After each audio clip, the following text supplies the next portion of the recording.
Materi yang ketujuh membahas tentang pembagian hadis dari segi kuantitas. Hadis mutawatir merupakan hadis yang diriwayatkan oleh banyak perawi pada tingkatan sanadnya, yang menurut akal dan kebiasaannya tidak berdusta dan periwayatannya berdasarkan pada panca indera. Mutawatir lafzi dan mutawatir maknawi merupakan pembagian dari hadis mutawatir. Mutawatir lafzi merupakan mutawatir yang lafaz hadisnya sama atau hampir bersamaan yang berkaitan dengan lafal perkataan Nabi. Sedangkan mutawatir maknawi yaitu mutawatir yang pada maknanya merupakan beberapa riwayat yang berlainan yang mana mengandung satu hal, sifat, dan perbuatan. Hadis ahad. Hadis ahad merupakan hadis yang jumlah rawinya tidak sampai pada jumlah mutawatir, tidak memenuhi syarat mutawatir, dan tidak sampai pada derajat mutawatir. Hadis ahad dibagi menjadi 3, yakni hadis masyhur, hadis aziz, dan hadis gharib. Imam Syafi'i menduduki hadis ahad sebagai hujjah jika hadis ahad itu diriwayatkan oleh periwayatan yang memenuhi kriteria dhabit. Begitu pula hadis mursal, ialah hadis yang periwayatannya banyak berjumpa dengan sahabat dan sanadnya dapat dipercaya. Menurut Imam Syafi'i, posisi hadis mutawatir lebih tinggi daripada hadis mursal dan hadis ahad. Materi yang ke-8 membahas tentang hadis dhaif dan macam-macamnya. Hadis dhaif ialah hadis yang tidak bersambung pada sanadnya, atau dalam sanadnya ada orang cacat. Cacat di sini yang dimaksud ialah bukan Islam, belum balik, tidak berakal, dusta, tidak dhabit hafalannya, lalai, fasik, dan tidak sampai pada batas kufur. Macam-macam hadis dhaif berdasarkan terputusnya sanad ialah hadis mauquf, yakni hadis mu'dal atau muhaddisin. 2. Hadis mautu', hadis mursal. 3. Hadis mu'allaq, hadis mudalas.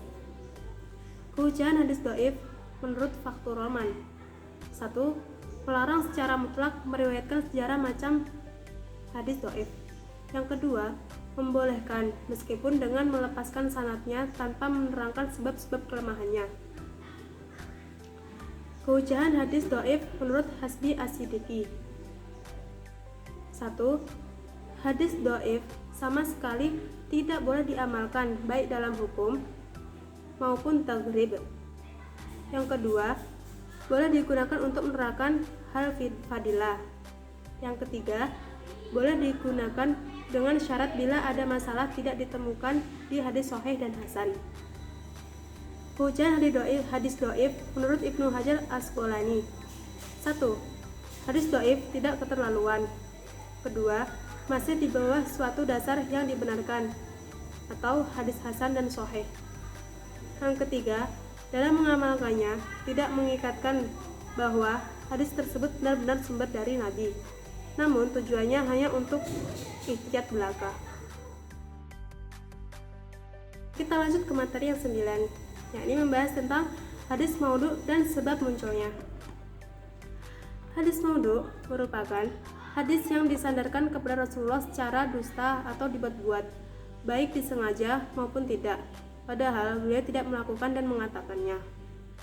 Sebab-sebab terjadinya hadis palsu ialah: pertama, pertentangan dengan politik; kedua, usaha kaum zindik; ketiga, sikap ta'assub terhadap bangsa, suku, bahasa, negeri, dan pimpinan; keempat, mempengaruhi kaum awam dan kisah serta nasihat; 5. Perbedaan pendapat dalam masalah akidah dan ilmu fikih; 6. Membangkitkan gairah beribadah tanpa mengerti apa yang dilakukan. Penanggulangan hadis maudhu oleh ulama, yakni pakar hadis yang menyusun berbagai kaidah penelitian hadis. Langkah-langkahnya ialah: A. Meneliti sistem penyandaran hadis. B. Studi kritik rawi yang tampaknya lebih dikonsentrasikan pada sifat kejujurannya dan kebohongannya. C. Memilih perawi hadis yang terpercaya. D. Menyusun kaidah-kaidah umum untuk meneliti hadis-hadisnya. Buku-buku yang memuat hadis maudhu di antaranya ialah 1. Al-Maudhu Al-Kubra karya Ibnu Al-Jauzi, yakni ulama awal yang menulis dalam ilmu ini. Yang kedua, Al-La'ali Al-Mas'unah fi Al-Ahadis Al-Ma'duah, yakni karya As-Suyuti. Yang ketiga, Tanzilu Asy-Syari'ah Al-Marfu'ah Al-Ahadis Asy-Syari'ah Al-Maudu'ah karya Ibnu Iraq Al-Kitani. Yang keempat, Silsilah Al-Hadis Ad-Dhaifah karya Al-Albani. Materi ke-10. Materi ke-10 membahas tentang ilmu al-jarh wa ta'dil. Ilmu al-jarh wa ta'dil merupakan ilmu yang menerangkan tentang cacat-cacat yang dihadapkan kepada para perawi dan tentang pertakdilannya dengan memakai kata-kata yang khusus dan untuk menerima atau menolak periwayatan mereka. Tujuan ulama membolehkan ilmu ini ialah untuk menjaga syariat agama, bukan untuk mencela manusia. Syarat-syarat jarh wa ta'dil yang akan dilakukan ialah 1. Berilmu, bertakwa, wara, jujur. Kedua, mengetahui sebab-sebab jarh dan ta'dil. Ketiga, mengetahui penggunaan lafaz dan ungkapan bahasa Arab. Keempat, penilaian jarh dan ta'dil dilakukan oleh satu orang yang dapat disamakan selama ia memenuhi syarat sebagai penilai. Syarat-syarat yang diterimanya jarh dan ta'dil. A. Jarh tidak dapat diterima kecuali dijelaskan sebab-sebabnya. B. Penilaian jarh secara umum tanpa menjelaskan sebab-sebabnya terhadap periwayatan yang tidak ada pentakdilannya dapat diterima. C. Jarh harus terlepas dari berbagai hal yang menghalangi penerimanya. Fungsi ilmu jarh wa ta'dil ialah untuk menentukan kualitas perawi dan nilai hadisnya. Selain itu, juga untuk mengetahui syarat-syarat perawi yang dapat diterima. Juga untuk menetapkan apakah periwayatan seorang perawi itu bisa diterima atau ditolak. Syarat-syarat orang yang melakukan ta'dil dan tarjih. Yang pertama, ia harus berilmu pengetahuan. Kedua, bertakwa. Ketiga, wara. Keempat, jujur. Kelima, menjauhi sifat-sifat fanatik. Yang keenam, mengetahui ruang lingkup ilmu jarh dan ta'dil ini. Lanjut ke materi yang ke-11, yakni membahas tentang para perawi hadis dan kitab-kitabnya. Yang pertama, Imam Bukhari. Al-Bukhari memiliki kitab yang merupakan induk dari kitab-kitab ternama, yakni Jami' as-Shahih al-Musnad min hadisi Rasulullah SAW. Selesai selama 16 tahun dan terbagi menjadi 97 kitab, yang mana ada 3.451 bab. Beliau memiliki 82 syarah, namun hanya 4 buah yang dipandang tinggi dari segala sisi. Di antaranya ialah 1. At-Tanqih karya Bahruddin Zarkasi. Kedua, At-Tashih karya Jalaluddin As-Suyuti. Ketiga, Umdat Al-Qari karya Badruddin Al-Aini. Keempat, Fath al-Bari karya Syihabuddin Al-Asqalani. Yang kedua adalah Imam Muslim. Sahih Muslim merupakan kitab kedua dari kitab-kitab hadis yang menjadi pedoman setelah Sahih Bukhari. Sahih Muslim susunannya lebih baik daripada Sahih Bukhari. Kitab syarah Imam Muslim ada 15 buah, yakni diantaranya Al-Mu'lim bi Fawaidi karya Al-Mazari, Al-Ikmal karya Al-Qadi Iyad, Minhaj Al-Muhadisin karya Nawawi, Hikmal Al-Ikmal karya Az-Zawawi, Hikmal Al-Ikmali Mu'lim karya Abu Ahmad Maliki, Syah Al-Qadi Iyad, Syah Al-Mazari, Syah An-Nawawi, yang mana mengumpulkan dalam Syah Al-Mazari, Syah Qadu Iyad, Syah Mufhim Al-Qutubi, Syah Abu Abdillah Ahmad Maliki mengandung Syah Al-Mazari Al-Qadi Iyad, Al-Qutubi, dan An-Nawawi. Selain pada tambahan dan tanbih. Yang ketiga, Imam Abu Daud. Abu Daud menghabiskan waktunya di Tursus selama 20 tahun, yang mana beliau juga seorang hafid. Buku Abu Daud berisi sekitar 5.274 hadis. Diteliti sebanyak 500.000 hadis dan diseleksi jadi 4.800 hadis, yang di dalamnya terdapat sahih, hasan, dan dhaif. Yang keempat, Imam At-Tirmizi. At-Tirmizi meriwayatkan hadis dari para ulama di masanya, yakni Al-Bukhari, Muslim, dan Ismail bin Musa As-Sudi. Karyanya ialah Kitab Sunan atau Jami'at Tirmizi yang diteliti memuat sekitar 3.956 hadis, yang mana di dalamnya termasuk hadis sahih, hasan, dan dhaif.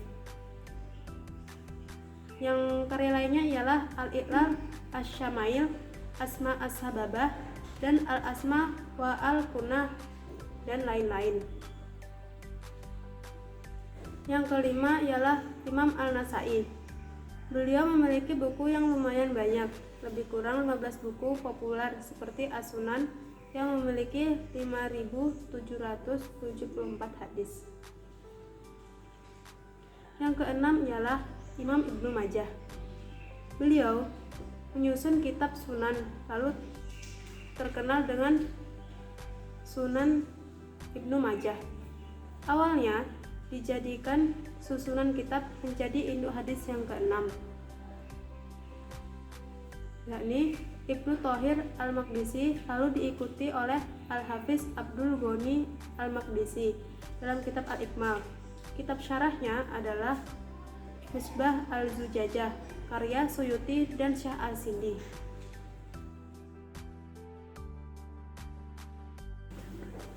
Kita lanjut ke materi yang ke-12. Ini membahas tentang ilmu tahrij al-hadis teoretik.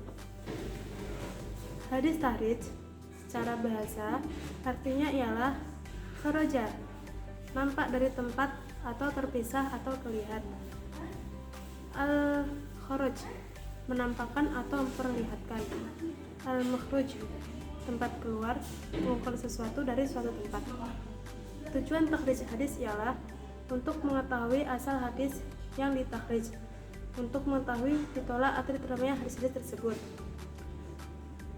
Selain itu, juga untuk mengetahui eksistensi hadis, juga mengetahui sumber otentik hadis, dan mengetahui tempat hadis dan kualitasnya. Manfaat tahrij ialah: 1. Untuk mengetahui referensi dari beberapa buku hadis. Yang kedua, untuk menghimpun jumlah sanad hadis. Yang ketiga, untuk mengetahui keadaan sanad dan status hadis. Yang keempat, untuk meningkatkan hadis dhaif menjadi hasan, serta dapat menilai kualitas hadis. Macam-macam kitab yang dipakai ialah diantaranya 1. Tahrij berdasarkan awal kata dari isi hadis. Yang kedua, dengan berdasarkan pada lafal-lafal matan hadis. Yang ketiga, menggunakan perawi paling atas. Yang keempat, berdasarkan tema. Lanjut ke materi ke-13. Materi ke-13 membahas tentang ingkar sunnah. Kata ingkar sunnah yang dimaksud adalah untuk menunjukkan paham yang timbul dalam masyarakat Islam yang menolak hadis atau sumber hadis sebagai sumber kedua Islam. Penolakan terhadap sebagian sunnah juga termasuk ingkar sunnah. Tokoh ingkar sunnah pada masa periode Kasyif ialah Profesor Muhammad Mustafa Al-Azami. Tokoh ingkar sunnah di India dan di Pakistan, di antaranya Ahmad Khan, Jirah Ali, Maulavi Abdullah Jarralevi, Ahmad Aldin Amritsari, Aslam Cicakburi, Gulam Ahmad Bahwaz, dan Abdul Khaliq Malwadah. Tokoh ingkar sunnah di Mesir di antaranya Taufik Siddiqi, Mahmud Abu Rayyah, Ahmad Amin, Rasyad Khalifah, Ahmad Subhi, Mashhur, dan Mustafa Mahmud. Argumen ingkar sunnah dibagi jadi dua, yakni secara nakli dan akli. Dan secara nakli merupakan argumen nakli tidak hanya ayat Al-Quran, tapi juga berupa sunnah dan hadis, sedangkan akli argumennya ialah tidak berupa Al-Quran dan hadis. Dijelaskan bahwa menolak atau mengingkari sunnah sama dengan menolak ketentuan Al-Quran, karena Al-Quran telah memerintahkan kita untuk menerima dan mengikuti sunnah Rasulullah Shallallahu Alaihi Wasallam. Sekiranya hanya itu presentasi yang dapat saya sampaikan. Yang mungkin memang tidak banyak karena itu murni dari catatan saya sendiri dan sepaham saya. Saya mohon maaf apabila ada kata-kata dan perlakuan yang kurang berkenan di hati. Semoga bisa bermanfaat. Terima kasih. Wassalamualaikum warahmatullahi wabarakatuh.